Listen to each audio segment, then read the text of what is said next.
So hi అండి. So NMC rules గురించి అడుగుతున్నారండి. నేను ఆల్రెడీ మన doctor bridge abroad MBBS YouTube ఛానల్‌లో క్లియర్ కట్‌గా ప్రతి ఇన్ఫర్మేషన్ ఇచ్చున్నాను. మీరు ఒకసారి చెక్ చేయండి. చెక్ చేయకపోతే మన doctor bridge abroad MBBS YouTube ఛానల్‌కెళ్ళి. సార్ ఎన్ఎంసీ రూల్స్ అఫీషియల్‌గా ఒక కంట్రీ ఫాలో అవుతుందా లేదని చెక్ చేయాలంటే ఎన్ఎంసీ వెరిఫికేషన్ డాక్యుమెంట్ మ్యాండేటరీగా ఉండాలండి. ఎన్ఎంసీ వెరిఫికేషన్ డాక్యుమెంట్ వాళ్ళు మీకు ఇవ్వలేదు అంటే అది 100% degree is invalid. There is no doubt at all. So అది 100% గుర్తుపెట్టుకోండి. అప్పుడే అటు నుంచి అటు యూఎస్ వెళ్ళండి, అటు నుంచి అటు కెనడా వెళ్ళండి, ఆస్ట్రేలియా వెళ్ళండి అని చెప్తారు. ఎందుకంటే ఇండియాలో డిగ్రీ ఇన్వాలిడ్. ఖచ్చితంగా ఎన్ఎంసీ రూల్స్ అఫీషియల్‌గా ఫాలో అవుతుంది. రిజిస్ట్రేషన్ నెంబర్ మ్యాండేటరీగా ఇస్తుంది. రిజిస్ట్రేషన్ నెంబర్ మ్యాండేటరీగా ఇవ్వాలి. మీకు ఎన్ని rules full English medium 4.5 years, 7 years అందరూ ఇస్తారు.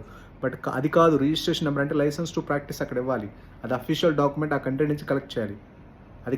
అది ఉందా లేదని జస్ట్ మీకు ఉందని చెప్తారు అడ్మిషన్ కోసం. తర్వాత లేకపోతే డిగ్రీ ఇన్వాలిడ్ అవుతుంది. కాబట్టి NMC verification document compulsory collect చేసుకోండి. ఎస్పెషల్లీ జార్జియా, వియత్నాం, కిర్గిస్తాన్ నుంచి. అదర్వైజ్ ఎప్పుడైనా డిగ్రీస్ ఇన్వాలిడ్ అవుతాయి లైక్ ఫిలిప్పీన్స్ మాదిరి.